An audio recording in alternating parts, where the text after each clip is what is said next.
కేశవుడికి చిన్నతనంలోనే తండ్రి పోతే తల్లి వెంకాయమ్మ పెంచి పెద్ద చేసి సుశీల అనే చక్కటి పిల్లను తానే ఎంచి ముచ్చటపడి మరీ పెళ్లి చేసింది. కొంతకాలం పాటు అత్తాకోడళ్ళు సఖ్యంగానే ఉన్నారు. కాని క్రమంగా ఇద్దరి మధ్య చిన్న చిన్న కీచులాటలు ప్రారంభమై క్రమంగా అవి మితిమీరిపోయినాయి. కారణం కేశవుడి మీద హక్కు కోసం అత్తాకోడళ్ళు తమకే తెలియకుండా పోటీ పడటమే కావచ్చు.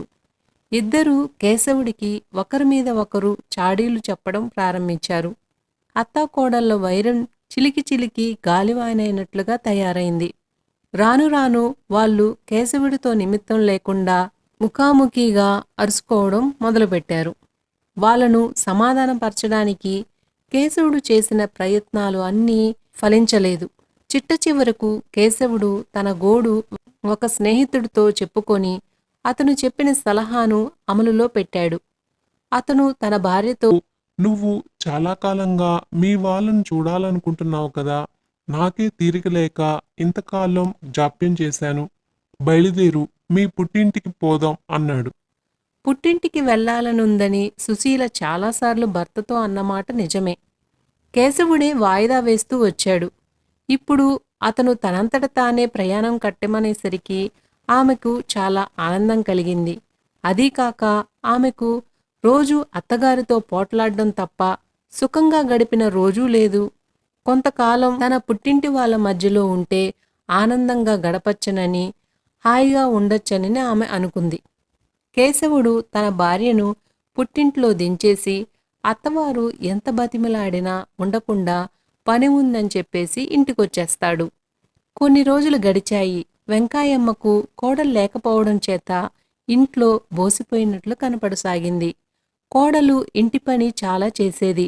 అప్పుడు వెంకాయమ్మకు విశ్రాంతి లేకుండా పోయింది. కోడలు ఉండగా తాను ఆమె మీద పెత్తనం చేయటం తప్ప పట్టుమని గట్టిగా పనిచేసినట్లు ఆమెకి గుర్తురాలేదు.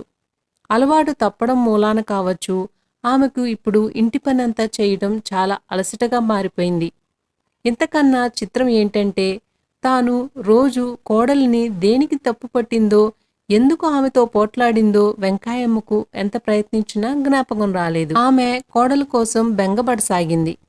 చూసి చూసి ఆమె ఒకరోజు కొడుకుతో, ఒరే కేశవా, పోయి కోడల్ని తీసుకురా, ఎన్నాళ్ళుంటుంది పుట్టింట్లో, ఇదే సుఖంగా ఉన్నట్లుంది దానికి అన్నది కోడల్ని దెప్పు పొడుస్తున్నట్టు.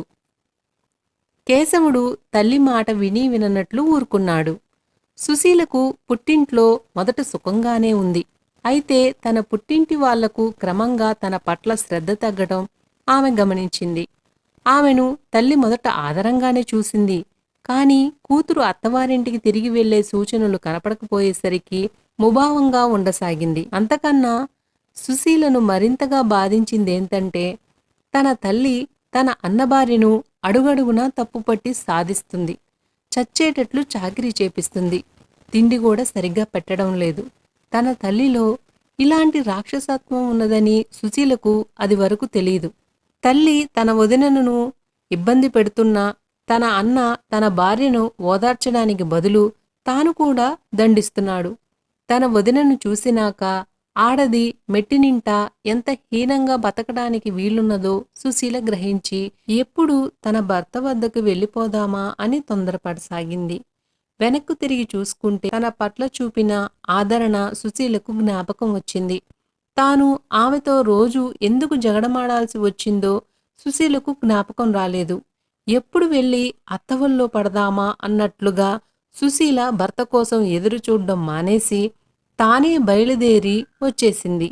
కోడల్ని చూడంగానే వెంకాయమ్మ కౌగిలించుకొని, అయ్యో, ఇలా చిక్కిపోయావేమే తల్లి అన్నది. ఇప్పుడు ఆమె కళ్ళకు తన కోడలు పుట్టింట అగచాట్లు పడి వచ్చినట్లు కనపడింది. అటు తరువాత ఆ అత్తాకోడళ్ళు తల్లి కూతుల కంటే ఎక్కువగా ప్రేమగా మసులుకున్నారు.